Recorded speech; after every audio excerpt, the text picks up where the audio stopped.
عليكم ورحمة الله وبركاته. الحمد لله نحمده ونستعينه ونستغفره ونعوذ بالله من شرور أنفسنا ومن سيئات أعمالنا. من يهدي الله فلا مضل له ومن يضلله فلا هادي له. وأشهد أن لا إله إلا الله وحده لا شريك له وأشهد أن محمدا عبده ورسوله أرسله بالحق بشيرا ونذيرا. أما بعد فإن خير الحديث كتاب الله وخير الهدي هدي محمد صلى الله عليه وسلم وشر الأمور محدثاتها وكل محدثة بدعة وكل بدعة ضلالة وكل ضلالة في النار. فقد قال الله تبارك وتعالى في القرآن المجيد والفرقان الحميد: فأعوذ بالله من الشيطان الرجيم، بسم الله الرحمن الرحيم. أحسب الناس أن يتركوا أن يقولوا آمنا وهم لا يفتنون ولقد فتنا الذين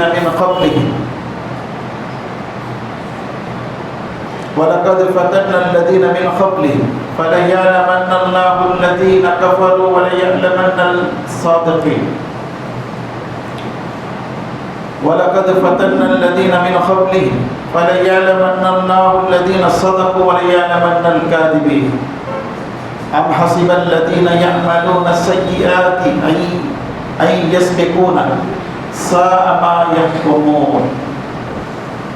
من كان يرجو لقاء الله فإن أجل الله لآت وهو السميع العليم. ومن جاهد فإنما يجاهد لنفسه إن الله لغني عن العالمين. والذين آمنوا وعملوا الصالحات لنكفرن عنهم سيئاتهم ولنجزينهم أحسن الذي كانوا يعملون. ఇప్పుడు వినిన ఈ ఆయతులు సూరతుల్ అన్కబూత్ 29వ సూర యొక్క ఆయతులు. అల్లాహ్ సుబ్హానహు వ తఆలా ఈ ఆయతుల్లో అంటున్నారు, ఇది మక్కీ సూర, మక్కాలో దిగింది. మక్కాలో ప్రజల యొక్క భావన, ఆలోచన ఎలా ఉండేదంటే, ఇస్లాం తీసుకున్న వారికి సుఖాలు ఏమీ లేవు, అన్ని కష్టాలే, ఇబ్బందులే, బాధలే. అయితే ఇస్లాం తీసుకున్నప్పుడు అల్లాహ్ను నమ్ముకున్నందుకు మనిషికి ఎన్నో విధాలుగా కలిసి రావాలి. కష్టాలంటే ఉండకూడదు, అన్ని సుఖాలే ఉండాలి, అన్ని ఆనందాలే, సంతోషాలే ఉండాలి అనే భావన ప్రజలలో ఇప్పుడు ఉంది, అప్పుడు కూడా కొంతమందికి ఉండేది. దానిని అల్లాహ్ సుబ్హానహు వ తఆలా ఆ యొక్క భావనను, ఆ యొక్క ఆలోచనను అల్లాహ్ సుబ్హానహు వ తఆలా సంస్కరిస్తూ, అది వాస్తవం కాదు, ఇస్లాం స్వీకరించే వారిపై ఎన్నో పరీక్షలు ఉంటాయి అని అల్లాహ్ ఈ ఆయతులో అంటున్నారు. అహసిబన్ నాసు అన్ యుత్రకు అన్ యఖూలు ఆమన్నా. ఏమంటే మానవులు ఇలా ఊహిస్తున్నారా, మేము విశ్వసించాము అని అనగానే అల్లాహ్ వారిని విడిచిపెట్టేస్తాడని. అయ్యుతరకు అయ్యకులు ఆమన్నా వహుం లా యఫ్తనూన్, వారిని మేము పరీక్షించము అని అనుకుంటున్నారా? వలకద్ ఫతన్న అల్లదీన మిన్ ఖబ్లిహిం, వారికి పూర్వం వారు పరీక్షించబడ్డారు. فليعلمن الذين صدقوا وليعلمن الكاذبين. ఈ పరీక్షలు ఎందుకంటే నిజమైన విశ్వాసులు ఎవరు, అసత్య విశ్వాసులు ఎవరు వేరు చేయడానికి అల్లాహ్ సుబ్హానహు వ తఆలా ఇలా పరీక్షిస్తానంటున్నారు. వాస్తవానికి ఈ ప్రపంచంలో ఎల్కేజీ నుండి పీజీ వరకు పరీక్షలు అంతే ఉంటాయి. అందులో ఎవరు సఫలీకృతులవుతారో వారు తమ యొక్క కృషిలో పరీక్షలో సత్యవంతులని, ఎవరైతే సఫలీకృతులు కాలేదో వారు అసత్యవంతులని నిరూపించడానికే పరీక్షలు పెడతారు. అల్లాహ్ సుబ్హానహు వ తఆలా కూడా ఇస్లాం స్వీకరించిన ప్రతి ఒక్కరికి, ఇస్లాంలో ఉన్నటువంటి ప్రతి వారికి పరీక్షిస్తానంటున్నాడు. ముహమ్మద్ సల్లల్లాహు అలైహి వసల్లం వారు అన్నారు, స్థాయికి తగ్గ పరీక్షలు ఉంటాయి. ఎవరి స్థాయి ఎంత గొప్పదో వారికి అన్ని ఎక్కువ పరీక్షలు ఉంటాయి. అందుకే అందరికంటే ఎక్కువ పరీక్షలు ప్రవక్తలకు ఉంటాయి అని చెప్తూ ప్రవక్త సల్లల్లాహు అలైహి వసల్లం వారు ఆ తర్వాత స్థాయి, ఆ తర్వాత స్థాయి, ఆ తర్వాత స్థాయికి తగ్గ పరీక్షలు ఉంటాయి. పరీక్షలకు తగ్గ ప్రతిఫలం కూడా ఉంటుంది. అల్లాహ్ సుబ్హానహు వ తఆలా జన్నత్ని 100 అంతస్తులను అందుకే అన్నారు, ఇన్నల్ జన్నత మియత దర్జ, జన్నత్కి 100 అంతస్తులు ఉన్నాయి. అలా ఫిర్దౌస్ వ ఔసత ఫిర్దౌస్, అన్నిటికంటే పైన ఉన్నటువంటి జన్నత్ ఫిర్దౌస్, అన్నిటికంటే విశాలమైనటువంటి జన్నత్ ఫిర్దౌస్, అల్లాహ్ యొక్క ఆర్ష్ కింద ఉన్నటువంటిది ఫిర్దౌస్.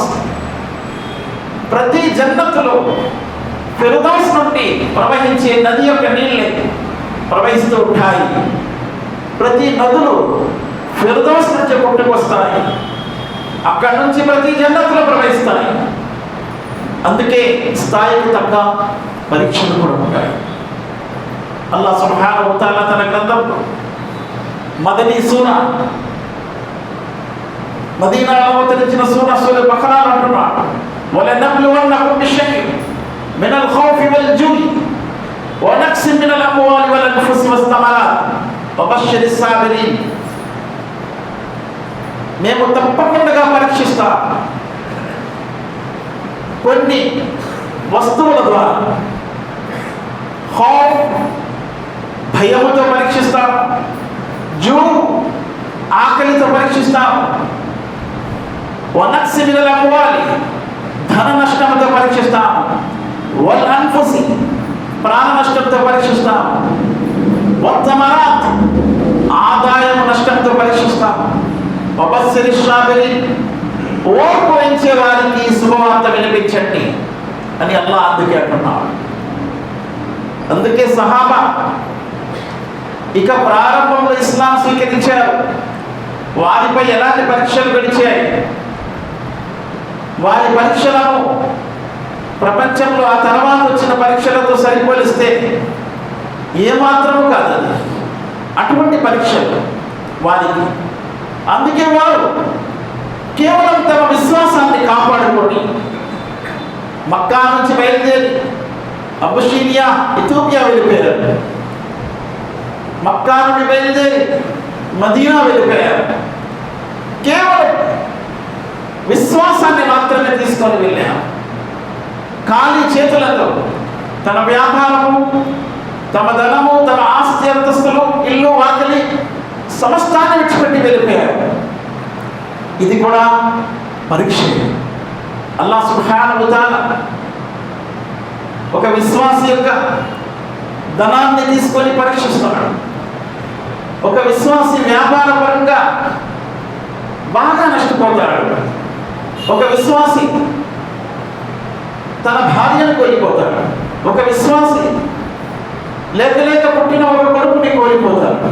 ఒక విశ్వాసి తన కుమార్తెను కోల్పోతాడు. ఒక విశ్వాసి తన బంధువులను కోల్పోతాడు. ఒక విశ్వాసి తన వ్యాపారాన్ని కోల్పోతాడు. ఒక విశ్వాసి యాక్సిడెంట్ అయి మంచం పాలైపోతాడు. ఇవన్నీ కూడా అల్లాహ్ సుబ్హానహు వ తఆలా వైపు నుండి పరీక్షలు అని చెప్పడం జరుగుతుంది. ఈ పరీక్షలు ఎందుకు? అల్లా ఎవరిని ఎక్కువగా ప్రేమిస్తాడో వారిని ఎక్కువగా పరీక్షిస్తూ ఉంటాడు. దానిని ఎప్పుడూ కూడా విశ్వాసి నెగిటివ్గా, వ్యతిరేకంగా ఎప్పుడు తీసుకోడు. విశ్వాసి దాన్ని పాజిటివ్గా తీసుకుంటాడు. అనుకుంటాడు, అల్లాహ్ సుబ్హానహు వ తఆలా నా పట్ల ఎక్కువగా ప్రేమ కలిగి ఉన్నాడు, నా పట్ల ఎక్కువగా దయాజాలి కలిగి ఉన్నాడు, అందుకే నన్ను ప్రేమిస్తున్నాడు కాబట్టి నన్ను పరీక్షిస్తున్నాడు. ఆ విశ్వాసి అల్లాహ్ యొక్క పరీక్షలో సబర్ చేసి పుణ్యం సంపాదిస్తాడు. అల్లాహ్ సుబ్హానహు వ తఆలా విశ్వాసికి ఏమైనా ఇస్తే అల్హమ్దులిల్లాహ్ అని చెప్పి పుణ్యం సంపాదిస్తాడు. అందుకే ముహమ్మద్ సల్లల్లాహు అలైహి వసల్లం అన్నారు, విశ్వాసి యొక్క జీవితం చాలా విచిత్రకరమైనది. ఏదైనా పోతే సబర్ చేసి పుణ్యం సంపాదిస్తాడు, ఏదైనా కలిగితే అల్హమ్దులిల్లాహ్ అని చెప్పి పుణ్యం సంపాదిస్తాడు. రెండు వైపులా వాడికి పుణ్యాన్ని. అందుకే రణభూమిలో యుద్ధ మైదానంలో ఒక సహాబీ దూసుకుపోతున్నాడు. కాఫిర్ శత్రువు ఆ సహాబీకి ఆపి అడుగుతున్నాడు, ఏమయ్యా ఇంతగా రెచ్చిపోతున్నావు? ఏంటి, దేన్ని చూసి నువ్వు ఇలా రెచ్చిపోతున్నావు? నాకు సమాధానం ఇవ్వు, నాకు అర్థం అవటం లేదు. మీరు 3000 మంది ఉంది, 3 లక్షలపై విజయం సాధిస్తున్నారు, దేన్ని మీరు చూస్తున్నారు? ఆ సహాబీ అంటున్నాడు, విజయమైతే మాలే గనీమత్ యొక్క సొత్తు మాకు దొరుకుతుంది. ఒకవేళ మేము షహీద్ అవుతే జన్నత్ దొరుకుతుంది. రెండు విధాల కూడా లాభదాయకమే. విజయమైనా పరాజయమైనా, జీవించినా మరణించినా, రెండు విధాల కూడా విశ్వాసకి ప్రయోజనమే.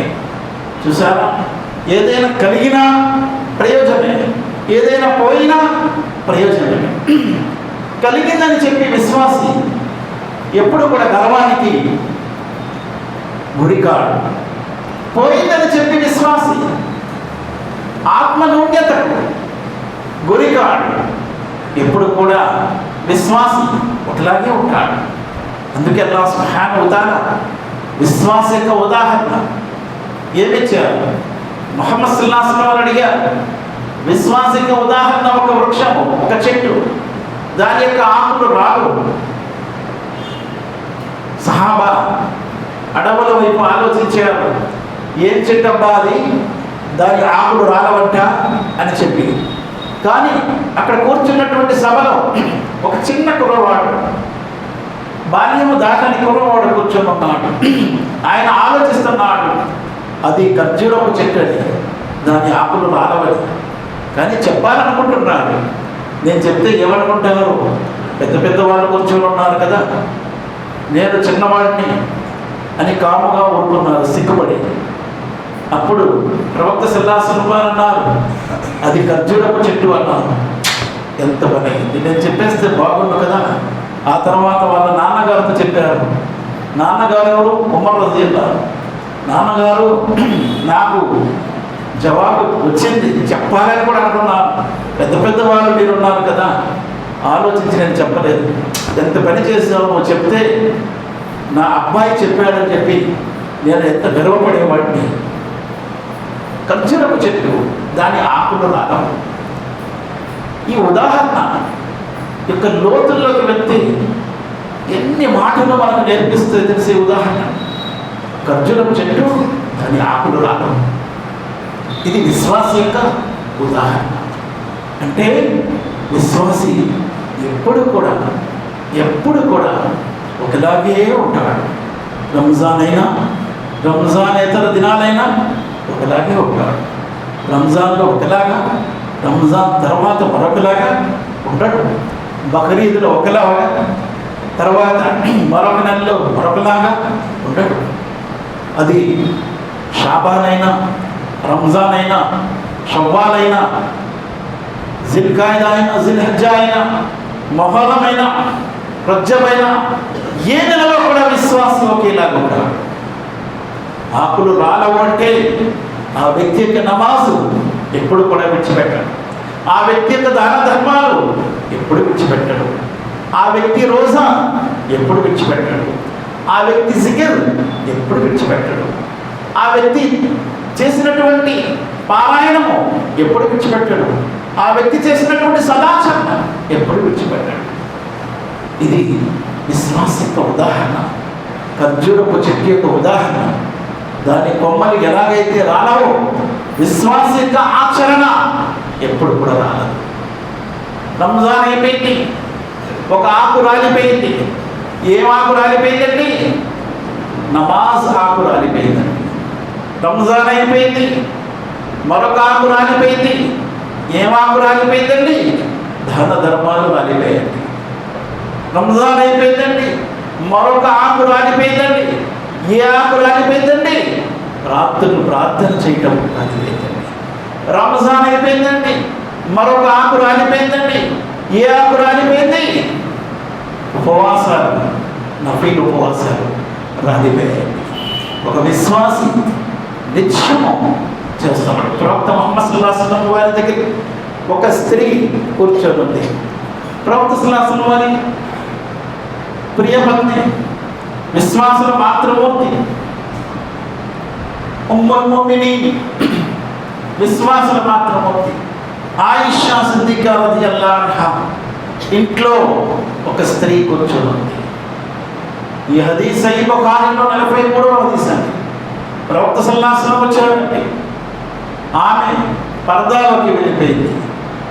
ఉమ్ముల్ ముమినీన్ ఆయిషా సిద్దికా రదియల్లాహు అన్హా అంటుంది, ఓ ప్రవక్త, ఈమె చాలా భక్తులు మనకు తెలుసు, చాలా భక్తి చేస్తుంది ఈమె. ప్రవక్త సల్లల్లాహు అలైహి వసల్లం అన్నారు, భక్తి అంతే చెయ్యాలి ఎంతైతే చేసే శక్తి, స్తోమత, సామర్థ్యం ఉంటుందో. ఎందుకంటే పుణ్యాలు ఇవ్వటంలో వల్ల అలసిపోడు, భక్తి చేయటంలో మీరు అలసిపోతారు.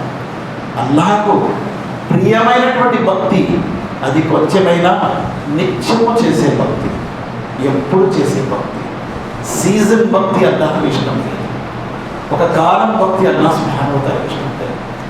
ఇతర మతాల్లో మనం చూస్తూ ఉంటామండి, వారు ఇతర మతాల్లో 40 రోజుల కోసం, ఎన్ని రోజుల కోసం కంకణం కట్టుకొని భక్తి చేస్తారు. ఆ తర్వాత మద్యము తాగుతారు, వ్యభిచరిస్తారు, జూదం ఆడుతారు, అన్ని రకాల ఆరాచనలు చేస్తారు. కేవలం ఆ పీరియడ్, ఆ కాలంలో 40 రోజులని చెప్పి భక్తి చేస్తారు. అలాంటి భక్తి ఇస్లాంలో లేదండి. ఇస్లాంలో అలాంటి భక్తి లేదు. ఇస్లాంలో రమజాన్ ఎందుకు వస్తుంది అంటే, రమజాన్ మనకి భక్తి అనేది నేర్పించడానికి, ట్రైనింగ్ ఇవ్వడానికి వస్తుంది. రమజాన్ భక్తి కోసం, స్పేర్ అవ్వడం కోసం కాదు, సపరేట్ అవ్వడం కోసం కాదు. రంజాన్ భక్తి అనేది నేర్పించడం కోసం.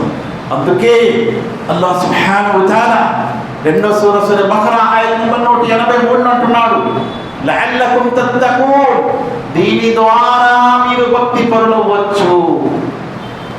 ఎవరి రంజాన్ స్వీకరించబడింది, ఎవరి రంజాన్ స్వీకరించబడలేదు, మనం చాలా ఈజీగా, సులువుగా చెప్పవచ్చు. ఎలా చెప్పవచ్చు? అల్లాహ్ ఖురాన్లో అంటున్నారు, ఇన్నమా యతకబ్బలుల్లాహు మినల్ ముత్తఖీన్, నిస్సందేహముగా అల్లాహ్ భయభక్తి గలవారి ఆచరణను స్వీకరిస్తాడు, కబూల్ చేస్తాడు. యతకబ్బలుల్లాహు మినల్ ముత్తఖీన్, వారి భక్తిని అల్లాహ్ స్వీకరిస్తాడు, వారి రంజాన్ని అల్లాహ్ స్వీకరిస్తాడు. భయభక్తి గల వారి రంజాన్ని స్వీకరిస్తాడు. వారందరి రంజాన్ స్వీకరించబడింది, వారందరి రంజాన్ స్వీకరించబడింది. ఎవరైతే రంజాన్ తర్వాత కూడా అదే ఆచరణ చేస్తున్నారు, ఏ ఆచరణ అయితే రంజాన్లో చేశారు, ఒక్కసారి ఆలోచించండి, ఒక్కసారి ఆలోచించండి. రంజాన్లో నేను ఏం చేసేవాడిని, రంజాన్లో నేను ఎలా ఆచరించేవాడిని, ఇప్పుడు నేను ఎలా ఆచరిస్తున్నాను ఆలోచించుకుంటే, రంజాన్ మాదిరిగా ఇప్పుడు కూడా నేను ఆచరిస్తున్నాను అంటే నా రంజాన్ స్వీకరించబడింది. అల్హమ్దులిల్లాహ్. లేదు, నేను రంజాన్లో ఒకలాగున్నాను, షవ్వాల్లో మరొకలాగున్నాను అంటే నా రంజాన్ ఇంకా స్వీకరించబడలేదు. ఎందుకంటే రంజాన్లో ఏ దైవాన్ని మేము ఆరాధించామో షవ్వాల్లో కూడా అదే దైవాన్ని ఆరాధిస్తున్నాము. రంజాన్లో ఒక దేవుడు, షవ్వాల్లో ఒక దేవుడు కాదండి. రంజాన్ మరియు షవ్వాల్లో కూడా అదే దైవం, ఆయనే ఉన్నాడు. ఆయన రంజాన్లో మెలకుగా ఉండి షవ్వాల్లో నిద్రపోయాడా? నౌజుబిల్లా. రంజాన్లో ఏ దైవాన్ని మనం ఆరాధించామో షవ్వాల్లో కూడా అదే దైవాన్ని మనం ఆరాధిస్తున్నాం. కావున ప్రవక్త ముహమ్మద్ సల్లల్లాహు అలైహి వసల్లం అన్నారు, అల్లాహకు ఆ భక్తి ప్రియమైనది ఎవరైతే నిత్యము భక్తి చేస్తారో. సహీహ్ బుఖారీలో హదీస్ వస్తుంది, హదీస్ నంబర్ 71. ప్రవక్త ముహమ్మద్ సల్లల్లాహు అలైహి వసల్లం అన్నారు, మై యురీదుల్లాహు బిహి ఖైరన్ యుఫక్కిహు ఫిద్దీన్. ఎవరితోనైతే అల్లాహ్ మేలు చేయదలుచుకుంటాడు వారికి ధర్మ అవగాహన ఇస్తాడు, ధర్మాన్ని అర్థము చేసుకొని అవగాహన ఇస్తాడు. కాబట్టి ఎవరికైతే ధర్మ అవగాహన అయిపోయిందో వారు నిత్యము ఒకే మాదిరిగా ఉంటారు, వారి యొక్క ఆకులు రాలవు. ఆకులు అంటే ప్రవక్త ముహమ్మద్ సల్లల్లాహు అలైహి వసల్లం అన్నారు, విశ్వాసము యొక్క ఉదాహరణ ఒక చెట్టు లాంటిది. దానికి 60 కంటే ఎక్కువగా కొమ్మలు ఉన్నాయి. బిజున్ సిద్దీనా షోబా, బిజున్ సిద్దీనా షోబా, 60 కంటే ఎక్కువ కొమ్మలు ఉన్నాయి. మరొక రివాయత్ ద్వారా 70 కంటే ఎక్కువ కొమ్మలు ఉన్నాయి. ఏ కొమ్మ కూడా దానిది రాలేదు. అన్నిటికంటే చివరి కొమ్మ, అన్నిటికంటే చివరి కొమ్మ ఒక విశ్వాసిని. ఒక దారింట పోతున్నాడు, దారిలో బాటసారికి హాని కలిగించే ఏదైనా ఉంది, ఒక రాయి ఉంది, ఒక ముళ్ళ కంచె ఉంది, బాటసారికి హాని కలుగుతుంది, దాన్ని తప్పించాడు. అది విశ్వాసంలో అతి అల్పమైనది అని ప్రవక్త ముహమ్మద్ సల్లల్లాహు అలైహి వసల్లం అన్నారు. అతి స్వల్పమైనది అన్నారు. విశ్వాసంలో అతి ఉన్నతమైనది తౌహీద్, లా ఇలాహ ఇల్లల్లాహ్. ఇది అన్నిటికంటే ఉత్తమమైనటువంటి కొమ్మ, అతి చిన్న కొమ్మ. అది దారింట పోతుంటే తోటి బాటసార్లకు హాని కలిగించకుండా ఆ దారిలో ఉన్నటువంటి హాని కలిగించే ఆ రాయి, ఆ ముళ్ళ కంచెలు పక్కన తిప్పడేయటము, ఇది స్వల్పమైనటువంటి విశ్వాసం. విశ్వాసం యొక్క ఏ కొమ్మ కూడా రాలదు అని ముహమ్మద్ సల్లల్లాహు అలైహి వసల్లం. కాబట్టి రంజాన్లో కొన్ని కొమ్మలు చిగురుకొస్తున్నాయి, షవ్వాల్లో అవి రాలిపోతున్నాయి అంటే ఇంకా వారి ఉదాహరణ ఖర్జూరపు చెట్టు మాదిరిగా కాలేదు అని తెలుస్తుంది. అలాగే ఖర్జూరపు చెట్టు చూడండి, అది ఎలా స్థిరంగా ఉంటుందో. ఎంత గాలి వచ్చినా, ఎంత తుఫాను వచ్చినా, ఎంత జలప్రలయం వచ్చినా తన స్థలము నుండి కొంచెం కూడా కదలదు, కూలిపోతుంది కానీ తన స్థలం నుండి కదలదు. ఒక విశ్వాసం కూడా ఎన్ని కష్టాలు వచ్చినా, ఎన్ని కడగండ్లు వచ్చినా, ఎన్ని ఇబ్బందులు వచ్చినా, ఎన్ని బాధలు వచ్చినా తన స్థలం నుండి, విశ్వాసం నుండి కొంచెం కూడా కదలడు. చనిపోతాడు, తన ప్రాణం పోతుంది కానీ తన స్థలం నుండి కొంచెం కూడా కదలడు. కాబట్టి ఆ రకమైన విశ్వాసం అల్లాహ్ సుబ్హానహు వ తఆలా ఇష్టపడుతున్నాడు. అందుకే అల్లాహ్ అంటున్నారు, ఇన్నల్లదీన ఖాలు రబ్బునల్లాహ్ సుమ్మస్తఖాము తతనజ్జలు అలైహిముల్ మలాయిక అల్లా తఖాఫు వలా తహజను వఅబ్షిరు బిల్ జన్నతిల్లతి కుంతుం తుఅదున్. ఎవరైతే నా ప్రభు అల్లాహ్ అని అన్నారు, నా ప్రభు అల్లాహ్ అని అన్నారు, దానిపై స్థిరపడిపోయారో. స్థిరపడిపోవటం అంటే ఏంటి? ఖర్జూరపు చెట్టు ఎలాగైతే స్థిరముగా తన ప్రదేశంలో నిలబడి ఉంటుందో స్థిరపడిపోవటం. సుమ్మస్తఖాము తతనజ్జలు అలైహిముల్ మలాయిక. అటువంటి వారి సహాయం కోసం అల్లాహ్ దైవదూతలను పంపిస్తాడు.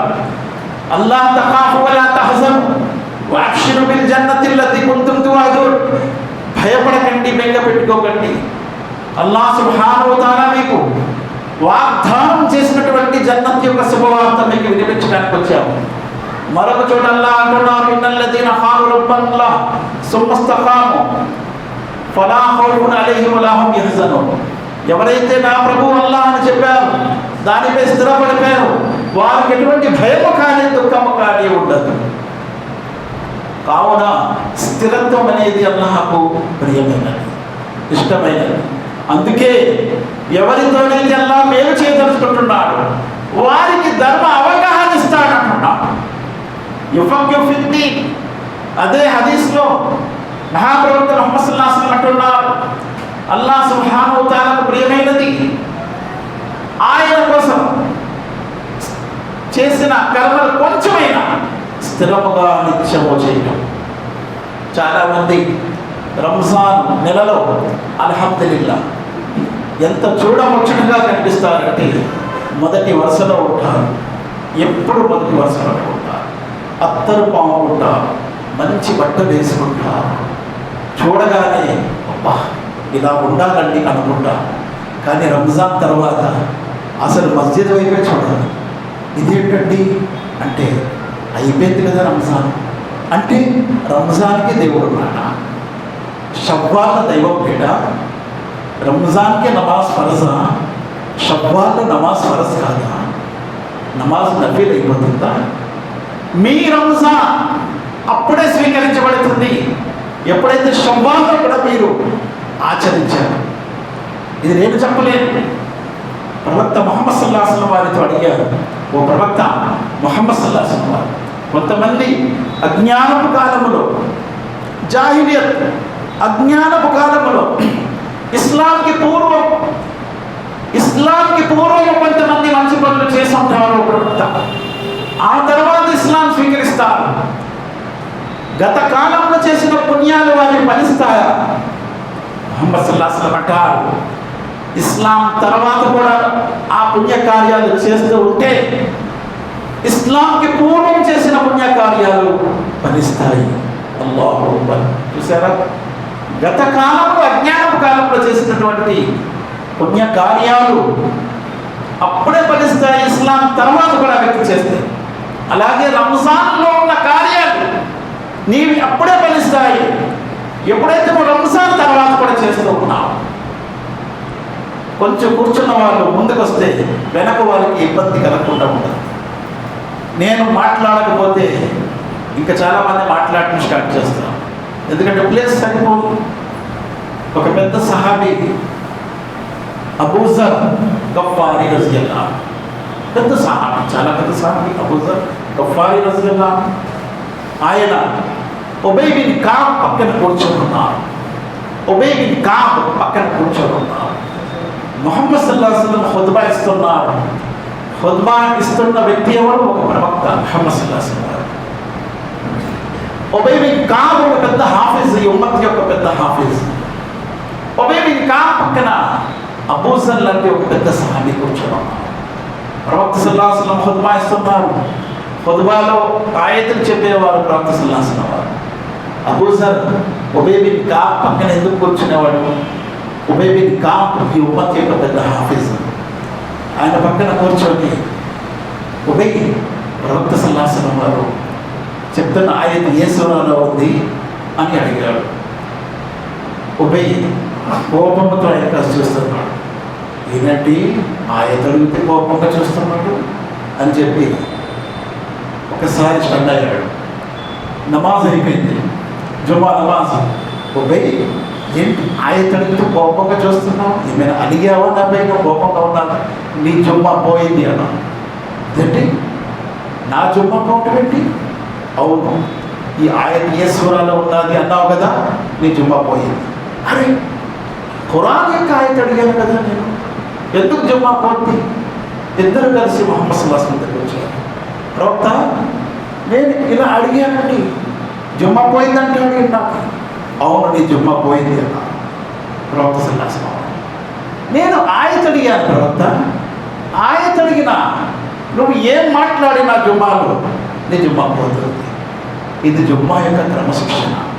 ఎప్పుడైతే ఇమాం మెంబర్పై కూర్చుంటారో, అజా అవుతుందో దైవదూతలు సహితము కూర్చుండిపోతారు. వారి దగ్గర ఉన్నటువంటి రిజిస్టర్లు కట్టేసి వాడు కూర్చుండిపోతారు. జుమ్మా తర్వాత ఎంతోమంది వస్తారు, అంటే జుమ్మా యొక్క ఖుత్బా స్టార్ట్ అయిన తర్వాత ఎంతోమంది వస్తారు. వారి పేర్లు లిఖించబడవు. ఆ రికార్డులు వారి పేర్లే ఉంటాయి. ఎవరైతే అజాన్కి ముందు వచ్చారో, ఇమాం గారు మెంబర్పై కూర్చొని ముందు వచ్చారు, వారందరి పేర్లు ఆ రికార్డులో నమోదై ఉంటాయి. తర్వాత వచ్చిన వారి పేర్లు ఉండవు. ఎందుకుండవు? ఇమాం గారు ఖుత్బా వినడానికి దైవదూతలు కూడా కూర్చుంటారు. కాబట్టి ఇమాం గారి యొక్క బాధ్యత కూడా చాలా పెద్దది. ఇమాం గారి గురించి ప్రవక్త సల్లల్లాహు అలైహి వసల్లం అన్నారు, ఇమాం జామిన్ అన్నారు. ఇమాం జామిన్ అంటే ఇద్దరుకి తీసుకెళ్ళి జైల్లో పెట్టేశారు. నేను వెళ్ళి జామిన్ ఉంటాను, మావాడేనండి పంపించాను సార్, జామిన్ ఉంటాను పంపించారు. ఇంకా పెద్ద దొంగతనం చేసి అక్కడ పారిపోయాడు. ఈ జామిన్ తీసుకెళ్ళి పడేస్తారు.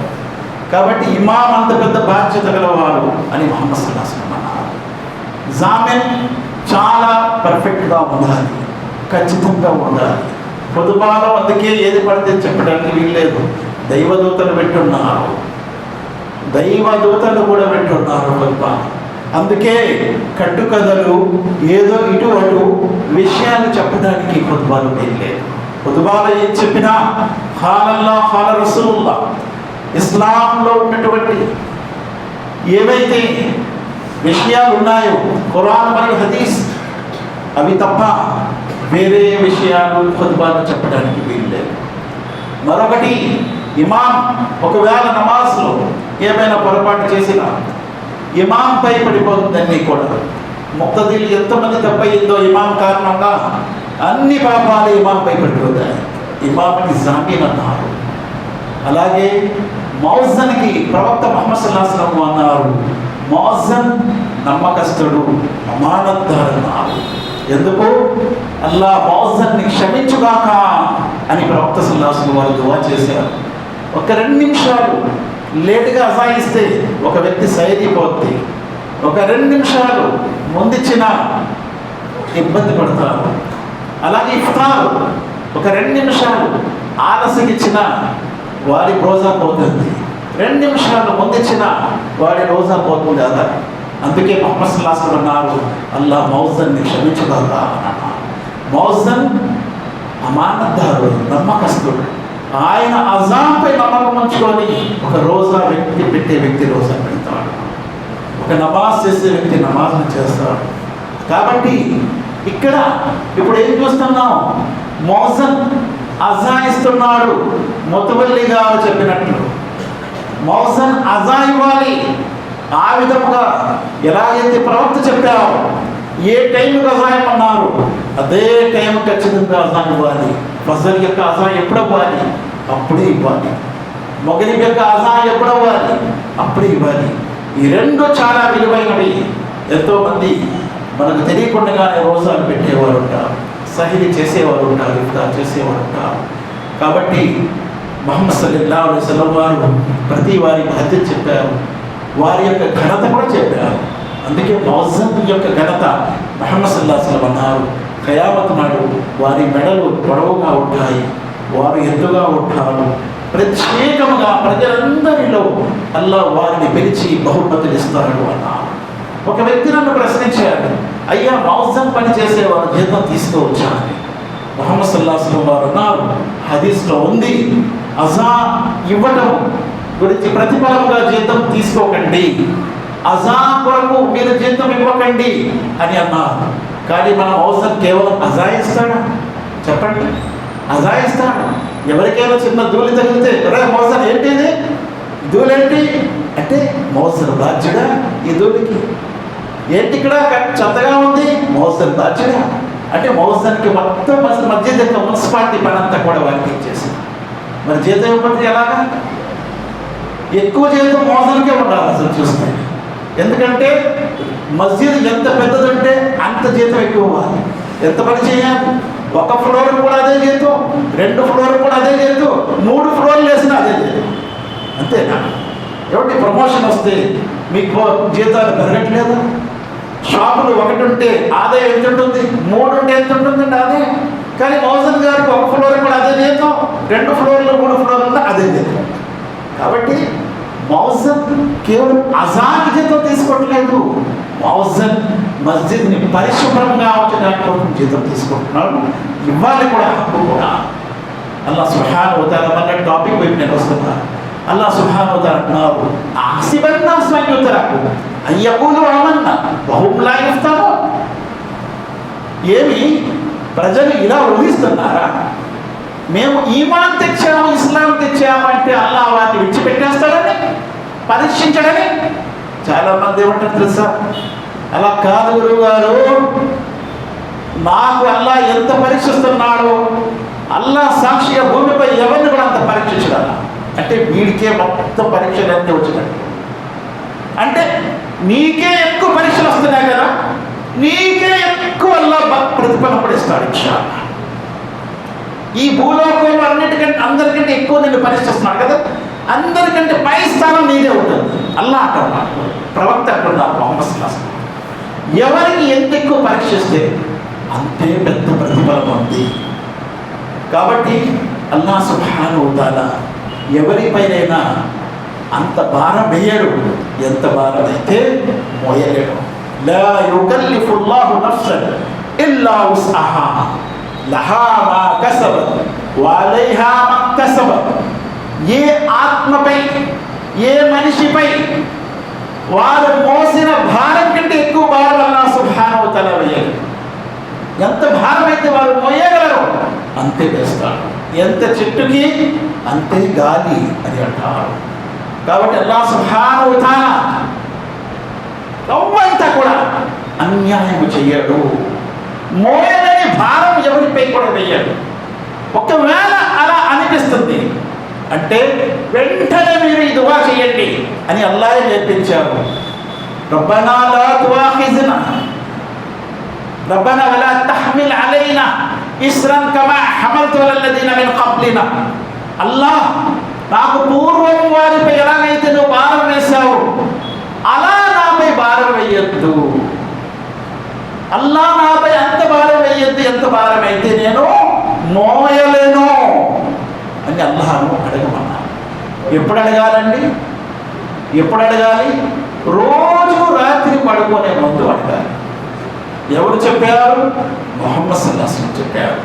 సూర్య బకరా యొక్క చివరి 2 ఆయతులు ఎవరైతే రాత్రి పడుకునే ముందు చదువుకుంటారో ఆ రోజుకి వారికి అది చాలు అన్నారు ముహమ్మద్ సల్లల్లాహు అలైహి వసల్లం. ఈ ఆయత ఏంటి?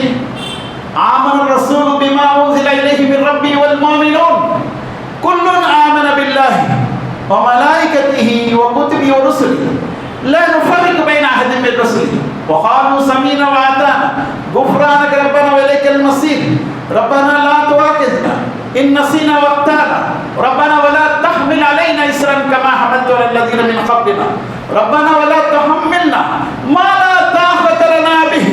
చూసారా, అల్లాహ్ నాకు ఎంత బలమైతే లేదో, ఎంత బలమైతే నాకు లేదు అంత భారం నాకు వేయొద్దు దేవా అని రాత్రి పడుకునే ముందు రోజు అల్లాహ్ సుబ్హానహు వ తఆలా ముందు వేడుకోండి అని ముహమ్మద్ సల్లల్లాహు అలైహి వసల్లం అంటున్నారు.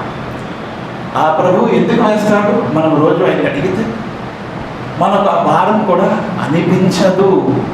ఇది వాస్తవం, 100% రాత్రులు నిద్రపోయే ముందు ఎవరైతే అల్లాహ్ నాపై అంత భారం వేయద్దు దేవా, ఎంతైతే నేను మోయలేను, ఎంతైతే నాకు బలం లేదు అంత భారం నాకు వేయవద్దు.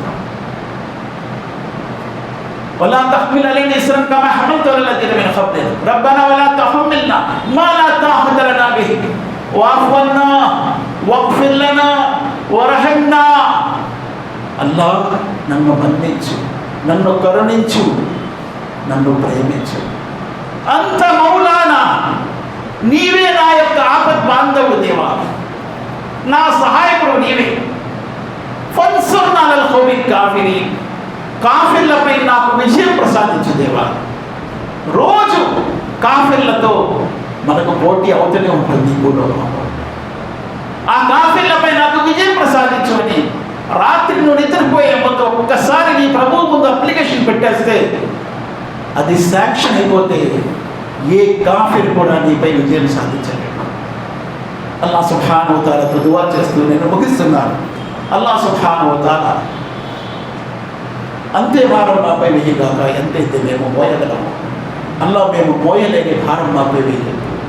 మమ్మల్ని క్షమించు అల్లా. నీ ప్రవక్త ముహమ్మద్ సల్లల్లాహు అలైహి వసల్లం విశ్వాసికు ఉదాహరణ ఇచ్చారు.